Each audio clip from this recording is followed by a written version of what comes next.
चलिए मित्रों, शुरू करते हैं हम अपना आज का करंट अफेयर। देखते हैं हमारी आज की जितनी भी महत्वपूर्ण खबरें हैं सभी पे विस्तार से चर्चा और विश्लेषण करते हैं। हमारी पहली न्यूज है, सुप्रीम कोर्ट के एक न्यायाधीश ने कहा कि सुप्रीम कोर्ट की मुख्य न्यायाधीश केंद्रित छवि को बदलने का समय आ गया है। तो सुप्रीम कोर्ट के एक न्यायाधीश ने कहा कि सुप्रीम कोर्ट को और अधिक लोकतांत्रिक ढंग से कार्य करना चाहिए, जैसा कि देश के हाई कोर्ट्स, समितियों और प्रशासनिक निकायों के माध्यम से करते हैं। भारत के मुख्य न्यायाधीश का कद या ओहदा केस लो राजस्थान राज्य बनाम प्रकाश चंद वाद। तो भारत का मुख्य न्यायाधीश भारतीय न्यायपालिका में सर्वोच्च रैंक का अधिकारी होता है। एक न्यायाधीश के रूप में सीजेआई का ओहदा प्राइम्स इंटर पेरिस यानी बराबरी वालों में प्रथम अर्थात फर्स्ट अमंग इक्वल्स जैसा होता है। अपने अन्य कर्तव्यों एवं दायित्वों के निर्वहन के दौरान सीजेआई की स्थिति सुई जेनेरिस की तरह होती है, अर्थात सीजेआई की स्थिति अपने आप में विशिष्ट और अद्वितीय मानी जाती है। भारत के मुख्य न्यायाधीश के पास अनुपातहीन या समान शक्ति, तो master of the roster, CJI के पास पीठ का गठन करने और मामलों को आवंटित करने का विशेष अधिकार होता है, जो न्यायिक निर्णयों की दिशा को महत्वपूर्ण रूप से प्रभावित करता है। केस लो शांति भूषण बनाम भारत का सुप्रीम कोर्ट 2018 वाद। संविधान पीठ की नियुक्ति, तो सीजेआई अक्सर संविधान पीठ यानी कॉन्स्टिट्यूशनल बेंचेस से जुड़े मामलों में स्वयं को शामिल करता है। इस प्रकार वह प्रमुख निर्णयों को नियंत्रित करता है। उदाहरण के लिए संविधान पीठों के मामलों में मुख्य न्यायाधीश का निर्णय आमतौर पर बहुमत के साथ होता है। 1950 से अब तक केवल 13 बार ऐसा हुआ है कि किसी सीजेआई ने संविधान पीठ के मामलों में असहमति जताई है। केस लिस्टिंग पर नियंत्रण, तो सीजेआई के पास अप्रत्यक्ष रूप से पीठ के गठन को रोकने की शक्ति होती है, जिससे किसी मामले की सुनवाई अनिश्चित काल तक टाली जा सकती है। ये विवादास्पद मामलों में निर्णय को लंबे समय तक टालने का माध्यम बन सकता है, जिससे समय पर न्याय मिलने पर असर पड़ता है। कोर्ट और रजिस्ट्री की कार्यप्रणाली निर्धारित करने की प्रशासनिक शक्ति विशेष रूप से भारत के मुख्य न्यायाधीश के पास होती है। सुप्रीम कोर्ट को लोकतांत्रिक बनाने के लिए उठाए गए कदम, तो न्यायाधीशों के रोस्टर को सार्वजनिक करना 2018। तो वर्ष 2018 में केस आवंटन को लेकर उठी चिंताओं के बाद तत्कालीन सीजेआई ने न्यायाधीशों के रोस्टर को सार्वजनिक किया और विषय आधारित रोस्टर प्रणाली की शुरुआत की। सीजेआई को सार्वजनिक प्राधिकरण घोषित किया गया 2019। तो 5 न्यायाधीशों की संविधान पीठ ने आरटीआई अधिनियम के तहत सीजेआई के कार्यालय को सार्वजनिक प्राधिकरण घोषित किया। सुभाष चंद्र अग्रवाल वाद में। न्यायाधीशों की संपत्ति को सार्वजनिक करना, तो सुप्रीम कोर्ट में अपनी वेबसाइट पर न्यायाधीशों की संपत्ति को सार्वजनिक करना अनिवार्य कर दिया। न्यायिक नियुक्तियों में पारदर्शिता 2025, तो सुप्रीम कोर्ट ने हाई कोर्ट और सुप्रीम कोर्ट के लिए न्यायिक नियुक्ति की प्रक्रिया को अपनी वेबसाइट पर अपलोड किया, जिससे जन जागरूकता को बढ़ावा मिला है। नेक्स्ट है, केरल ने अपने तट के करीब कंटेनर जहाज के पलटने के बाद आपातकाल की घोषणा की। तो भारतीय तटरक्षक बल ने केरल तट पर संभावित पारिस्थितिकी संकट को लेकर चिंता व्यक्त की, क्योंकि लाइबेरियाई जहाज से तेल का रिसाव हो रहा है और उसमें कैल्शियम कार्बाइड जैसे खतरनाक रसायन मौजूद हैं। कैल्शियम कार्बाइड एक विषैला रसायन है जो समुद्री जल के साथ तीव्र प्रतिक्रिया करके अत्यधिक ज्वलनशील एसिटिलीन गैस बनाता है। तेल रिसाव क्या है? तो तेल रिसाव वह स्थिति है जब मानवीय गतिविधियों के परिणाम स्वरूप तरल पेट्रोलियम हाइड्रोकार्बन समुद्री या अन्य प्राकृतिक परिवेश में फैल जाते हैं। स्रोत टैंकर, अपतटीय प्लेटफॉर्म्स, ड्रिलिंग रिग या तेल कुएं आदि से कच्चे तेल, डीजल, पेट्रोलियम का रिसाव आदि। प्रभाव, तो तेल से शैवाल विषाक्त हो जाते हैं, जिससे खाद्य श्रृंखला बाधित होती है और झींगा क्रस्टेशियन की संख्या कम हो जाती है। मत्स्य पालन पर आश्रित घरों की आजीविका खतरे में पड़ जाती है। इसके अलावा व्यावसायिक रूप से महत्वपूर्ण मछलियां प्रदूषण के कारण खाने योग्य नहीं रह जाती। मछली के लार्वा और समुद्री सतह के निकट तैरने वाले जीव प्रभावित होते हैं। टार के कण समुद्र के तल पर बसे जीवों जैसे सीप और शंख आदि को नुकसान पहुंचाते हैं। तेल रिसाव की सफाई के लिए प्रमुख तकनीकें, तो बायोरेमिडिएशन, तो इसमें the energy and resources institute द्वारा विकसित 2 प्रमुख विधियां, पहली ऑयल चैपर और ऑयलीबोरस शामिल है। इनके तहत हानिकारक हाइड्रोकार्बन को हानि रहित कार्बन डाइऑक्साइड और जल में बदलने के लिए बैक्टीरिया का उपयोग किया जाता है। सोरबेंट्स, तो इसका प्रमुख उदाहरण मिल्कवीड पौधे के रेशे हैं, जो आमतौर पर राजस्थान में पाए जाते हैं। इस पौधे का इस्तेमाल सोरबेंट सामग्री के रूप में किया जाता है। ऑयल बूम, तो ऑयल बूम को ऐसे डिजाइन किया जाता है कि वे तेल को एक जगह पर घेर सकें और उसे फैलने से रोक सकें। ये दिखने में लंबी तैरती हुई बाड़ जैसी होती है, जिनका स्कर्ट या पानी में तैरने वाली दीवार पानी के अंदर लटकती है। स्कीमर्स, तो ऐसी मशीनें होती हैं जो पानी की सतह से तेल को खुरच कर हटाती हैं। वे पहले तेल को एक जगह केंद्रित करती है और बाद में उसे कुशलता से स्कीम यानी हटा देती है। तेल रिसाव पर प्रमुख फ्रेमवर्क, तो समुद्री तेल प्रदूषण नियंत्रण के लिए विनियम की व्यवस्था देखते हैं। भारत की मर्चेंट शिपिंग अधिनियम ये 1958 में अडॉप्ट किया गया था। जहाजरानी को नियंत्रित करता है। प्रदूषण नियंत्रण संबंधी प्रावधान शामिल हैं इसमें। समग्र समुद्री प्रशासन के लिए MARPOL कन्वेंशन को अपनाता है। राष्ट्रीय तेल रिसाव आपदा आकस्मिक योजना 1996। तो भारतीय तटरक्षक बल एक नोडल एजेंसी के रूप में भारत के समुद्री क्षेत्रों में तेल रिसाव से जुड़ी प्रतिक्रिया का समन्वय करता है। विश्व की बात करें तो MARPOL कन्वेंशन 1973 में अडॉप्ट किया गया है। तो जहाजों से समुद्री प्रदूषण को रोकने वाला एक अंतर्राष्ट्रीय समझौता है। तेल प्रदूषण की रोकथाम और नियंत्रण के लिए विशेष परिशिष्ट शामिल है। बंकर कन्वेंशन 2001 तो जहाज मालिकों को बंकर तेल प्रदूषण के लिए उत्तरदायी ठहराता है, पीड़ितों के लिए पूर्ण मुआवजा सुनिश्चित करता है और अनिवार्य बीमा कवरेज को आवश्यक बनाता है। फिर नेक्स्ट है, भारत जापान को पीछे छोड़कर दुनिया की चौथी सबसे बड़ी अर्थव्यवस्था बन गया। तो अंतर्राष्ट्रीय मुद्रा कोष की हालिया वर्ल्ड इकोनॉमिक आउटलुक रिपोर्ट के अनुसार भारत जापान को पीछे छोड़ते हुए दुनिया की चौथी सबसे बड़ी अर्थव्यवस्था बन गया है। भारत की इस आर्थिक उपलब्धि के मुख्य कारक संरचनात्मक कारक हैं, शहरीकरण और लोगों की बढ़ती आकांक्षाएं। तो इनके कारण प्रति व्यक्ति आय और जीवन शैली से संबंधित दैनिक उपभोग में वृद्धि हो रही है। जनसांख्यिकीय लाभांश तो भारतीयों की वर्तमान औसत आयु लगभग 29 वर्ष है। घरेलू मांग में वृद्धि तो निजी उपभोग भारत की जीडीपी में लगभग 70% का योगदान देता है। नीतिगत कारक तो कराधान और व्यापार से संबंधित सुधार जैसे वस्तु एवं सेवा कर, insolvency and bankruptcy code, IBC, corporate tax में कटौती आदि। अवसंरचना निर्माण पर बल देना तो जैसे राष्ट्रीय अवसंरचना पाइपलाइन, PM गति शक्ति आदि। आत्मनिर्भर भारत, उत्पादन से संबंध प्रोत्साहन योजना आदि जैसी प्रमुख नीतिगत पहले हैं। तकनीकी कारक की बात करें तो डिजिटल पब्लिक इंफ्रास्ट्रक्चर जैसे UPI, जेम ट्रिनिटी आदि। भारतीय IT, सॉफ्टवेयर निर्यात और परामर्श सेवाओं के लिए मजबूत वैश्विक मांग आदि। बाह्य और वैश्विक कारक तो FDI, अंतर्वाह में वृद्धि तथा China +1 और सप्लाई चेन रेजिलियंस इनिशिएटिव जैसी रणनीतियों के जरिए वैश्विक आपूर्ति श्रृंखला का पुनर्संतुलन आदि। भारतीय अर्थव्यवस्था के लिए भविष्य की संभावनाएं क्या है? तो भारत अगले 2.5 से 3 वर्षों में दुनिया की तीसरी सबसे बड़ी अर्थव्यवस्था बनने की राह पर है, जिसके लिए निम्नलिखित प्रमुख कारक उत्तरदायी हैं। पहला, एनर्जी ट्रांजिशन तो नवीकरणीय ऊर्जा क्षमता में तीव्र वृद्धि और अंतर्राष्ट्रीय सौर गठबंधन जैसे वैश्विक मंचों पर भारत की नेतृत्वकारी भूमिका इसे हरित विकास के अग्रणी देश के रूप में स्थापित करती है।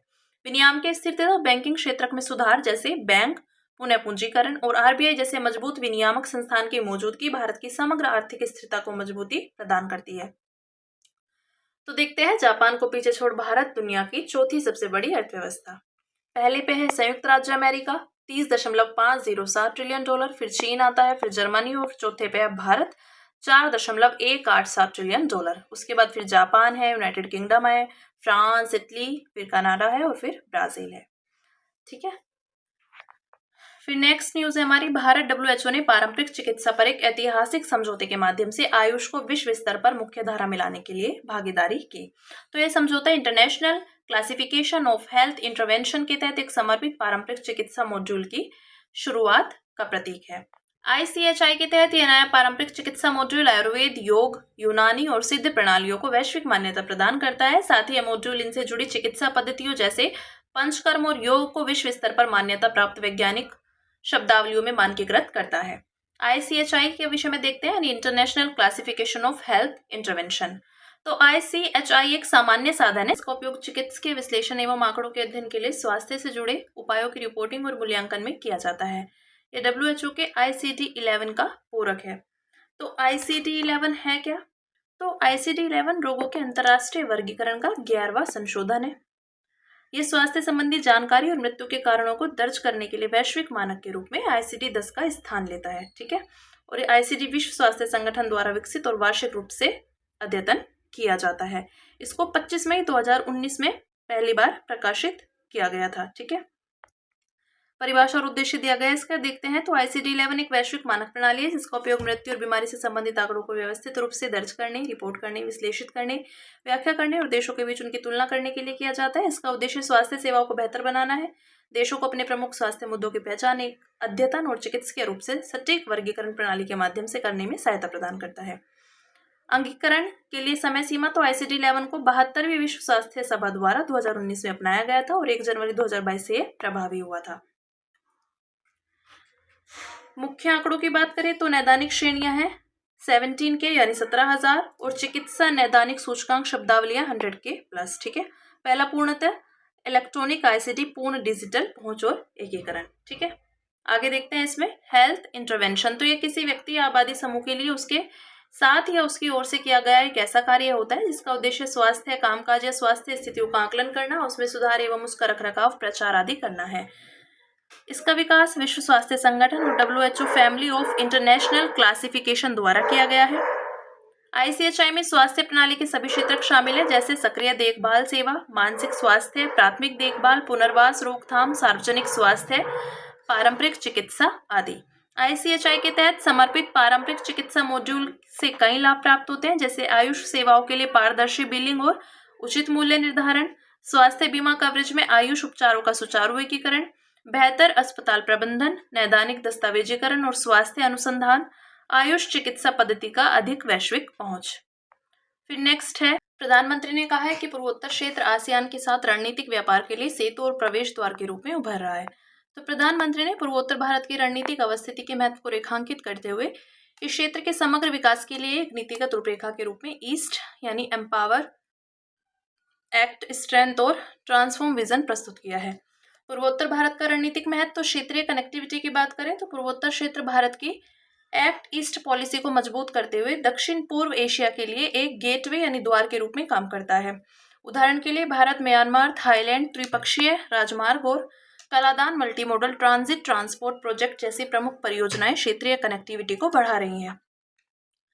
आर्थिक एकीकरण, तो अरुणाचल प्रदेश में सेला सुरंग और असम में नया सेमीकंडक्टर प्लांट जैसी स्थानीय अवसंरचना परियोजनाएं तेजी से विकसित हो रही हैं।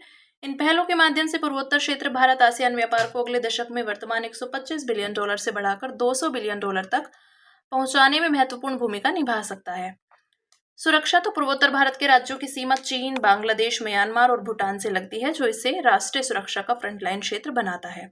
उदाहरण के लिए सिलीगुड़ी कॉरिडोर, चिकन नेक पूर्वोत्तर को शेष भारत से जोड़ने वाला महत्वपूर्ण क्षेत्र है। अन्य, तो प्रधानमंत्री ने पूर्वोत्तर के 8 राज्यों को अष्टलक्ष्मी यानी देवी लक्ष्मी के 8 रूप कहा है। साथ ही उन्होंने क्षेत्र को जैव अर्थव्यवस्था, बांस, चाय उत्पादन, पेट्रोलियम, खेल और इको पर्यटन जैसे कुछ क्षेत्रों के लिए एक उभरता हुआ केंद्र भी कहा है। पूर्वोत्तर भारत की कनेक्टिविटी बढ़ाने के लिए प्रमुख क्षेत्रीय पहल, तो बिम्स्टेक 1997 में बैंकॉक घोषणा पत्र के तहत स्थापित यह संगठन पूर्वोत्तर भारत को बांग्लादेश, म्यांमार और थाईलैंड जैसे पड़ोसी देशों से जोड़ने में अहम भूमिका निभाता है। मेकांग गंगा सहयोग, तो इसे वर्ष 2000 में शुरू किया गया था। यह पर्यटन, संस्कृति, शिक्षा आदि के क्षेत्र में सहयोग के लिए 6 देशों Bharat, Cambodia, Laos, Myanmar, Thailand और वियतनाम की एक पहल है। बंगाल, भूटान, भारत, नेपाल मोटर वाहन समझौता, तो इस समझौते पर 2015 में हस्ताक्षर किए गए थे। यह पूर्वोत्तर भारत समेत क्षेत्र में निर्बाध सीमा पार परिवहन और मजबूत क्षेत्रीय आपूर्ति श्रृंखलाओं के विकास को बढ़ावा देता है। फिर नेक्स्ट है, भारतीय मौसम विज्ञान विभाग ने बताया कि केरल में मानसून समय से पहले पहुंच गया। तो IMD ने बताया कि इस वर्ष केरल में मानसून का आगमन सामान्य तिथि से 8 दिन पहले ही हो गया। सामान्य रूप से हर साल दक्षिण पश्चिम मानसून 1 जून के आसपास केरल में पहुंचता है। इससे पहले मानसून का इतना पहले आगमन वर्ष 2009 में हुआ था। मानसून के शीघ्र आगमन के लिए जिम्मेदार कारक, तो मेडन जूलियन ऑसिलेशन, यह उष्णकटिबंधीय क्षेत्रों में वायुमंडलीय और महासागरीय प्रक्रियाओं की एक संयुक्त परिघटना है। यह बादल और पवनों के पैटर्न को मजबूती प्रदान करती है, जिससे समय से पहले वर्षा हेतु अनुकूल दशाएं निर्मित होती हैं। मस्कारेनी हाई, दक्षिणी हिंद महासागर में मस्कारेनी द्वीप समूह के निकट उच्च दबाव वाली प्रणाली भारत की ओर मानसून के प्रवाह को तेजी प्रदान करती है। संवहन, तो वायुमंडल में ऊष्मा और नमी के ऊर्ध्वाधर प्रवाह में वृद्धि के कारण संवहन गतिविधियां तेज होती है, जिससे अधिक वर्षा होती है। सोमाली जेट, तो यह मॉरिशस और उत्तरी मेडागास्कर के पास उत्पन्न होने वाली निम्न स्तरीय क्रॉस इक्वेटोरियल पवन प्रवाह है। यह अरब सागर के ऊपर मानसूनी पवनों को मजबूती प्रदान करती है। तापजनित निम्न दाब, तो अरब सागर के आसपास महाद्वीप पर तापजनित प्रबल निम्न दाब के कारण एक उथला निम्न दाब वाला क्षेत्र निर्मित हो जाता है। यह क्षेत्र एक सक्शन डिवाइस के रूप में कार्य करता है तथा मानसून गर्त के साथ साथ आर्द्र पवनों को अपनी ओर खींचता है और भारत में वर्षा की मात्रा को बढ़ाता है। मानसून गर्त, तो यह एक पट्टे के रूप में मौजूद निम्न दाब वाला क्षेत्र है जो तापजनित निम्न दाब के क्षेत्र से लेकर उत्तरी बंगाल की खाड़ी तक फैला हुआ है। इसके दक्षिण की ओर खिसकने से पूरे भारत में सक्रिय मानसून की स्थिति बनती है। IMD के दिशा निर्देशों के अनुसार मानसून के समय से पहले आगमन की घोषणा करने के लिए आवश्यक मानदंड, वर्षा अगर 14 सूचीबद्ध स्टेशनों में से 60% जैसे मिनिकोय, अमीनी, तिरुवनंतपुरम आदि में लगातार 2 दिन तक 2.5 मिलीमीटर या उससे अधिक वर्षा होती है। पवन क्षेत्र, पछुआ पवनों का लंबवत विस्तार 600 हेक्टोपास्कल तक और क्षेत्रीय वायु गति 15 से 20 नॉट की सीमा में 925 हेक्टोपास्कल पर बनी रहनी चाहिए। पछुआ पवनी उत्तरी और दक्षिणी दोनों गोलार्धों में 30 से 60 डिग्री अक्षांशों पर पश्चिम से पूर्व की दिशा की ओर बहती है। आउटगोइंग लॉन्ग वेव रेडिएशन, तो उपग्रह आधारित OLR मान 200 वॉट प्रति वर्ग मीटर से नीचे होना चाहिए। OLR वह माप है जो पृथ्वी की सतह, महासागरों और वायुमंडल से अंतरिक्ष में उत्सर्जित होने वाली ऊर्जा की मात्रा को दर्शाता है। अब बात करेंगे अन्य सुर्खियों की, जिसमें पहली न्यूज है नीति आयोग की शासी परिषद। तो हाल ही में प्रधानमंत्री ने नीति आयोग के शासी परिषद की 10वीं बैठक की अध्यक्षता की। नीति आयोग एक सरकारी सलाहकार निकाय या थिंक टैंक है। इसका गठन 1 जनवरी 2015 को केंद्रीय मंत्रिमंडल के एक प्रस्ताव के माध्यम से किया गया था। यह कोई संवैधानिक या वैधानिक संस्था नहीं है। शासी परिषद के विषय में तो भारत के प्रधानमंत्री यानी अध्यक्ष, सभी राज्यों और विधानमंडल वाले केंद्र शासित प्रदेशों के मुख्यमंत्री, अन्य केंद्र शासित प्रदेशों के उपराज्यपाल इत्यादि। उत्पत्ति पहली बार 2015 में घटित और 2021 में पुनर्गठित। उद्देश्य है सहकारी संघवाद को बढ़ावा देने तथा राष्ट्रीय विकास एजेंडे के त्वरित क्रियान्वयन के लिए एक ऐसा मंच उपलब्ध कराना जहां अंतर्राज्यीय, अंतर्विभागीय और केंद्र राज्य से जुड़े मुद्दों पर समन्वय पूर्वक विचार विमर्श किया जा सके।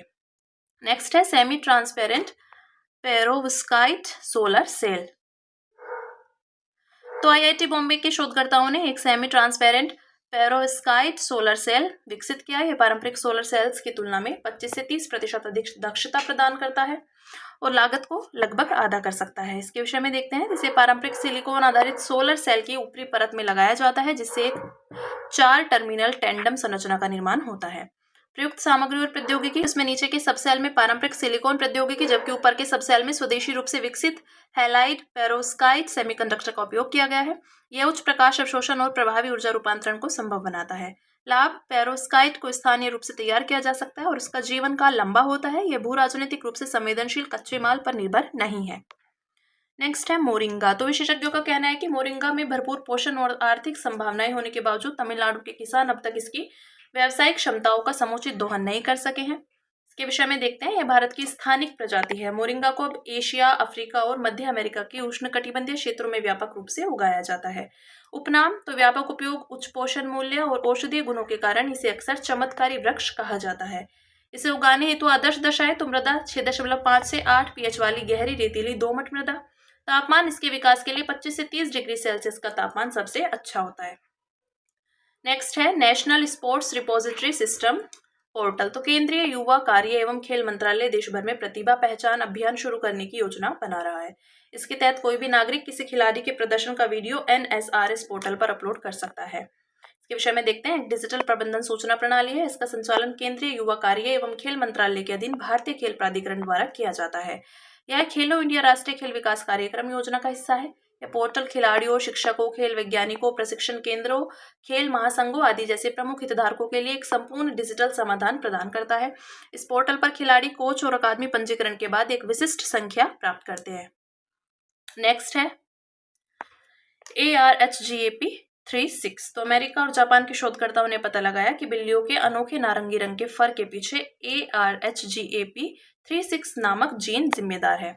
यह खोज बिल्लियों के स्वास्थ्य, व्यवहार और अनुवांशिकी पर आगे के शोध के लिए नए रास्ते खोलती है। इसके विषय में देखते हैं। बिल्लियां और मनुष्य सहित स्तनधारियों में X गुणसूत्रों पर पाया जाता है। कार्य है विशेष रूप से पिगमेंटेशन से संबंधित प्रक्रियाओं सहित कोशिकीय प्रक्रियाओं को विनियमित करने में महत्वपूर्ण भूमिका निभाता है। साथ ही यह त्वचा, मस्तिष्क और हार्मोन ग्रंथियों जैसे ऊतकों में सक्रिय रहता है। नारंगी रंग की बिल्लियों के DNA अनुक्रम में इस जीन का एक भाग नहीं होता, जिसके कारण यह हल्के रंग के पिगमेंट्स के उत्पादन को उत्तेजित करता है। नेक्स्ट, करणी माता मंदिर। तो प्रधानमंत्री ने दर्शन करने के उद्देश्य से राजस्थान स्थित करणी माता मंदिर की यात्रा की। यह मंदिर राजस्थान के बीकानेर जिले में स्थित है।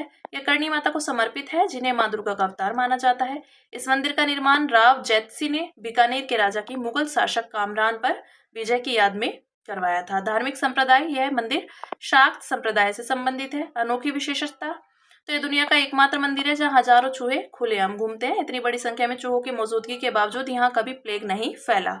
फिर नेक्स्ट है रोटेटिंग डेटोनेशन इंजन।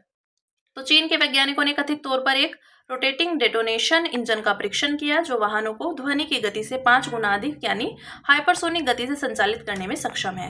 इसके विषय में देखते हैं। वलय के आकार का एक इंजन है।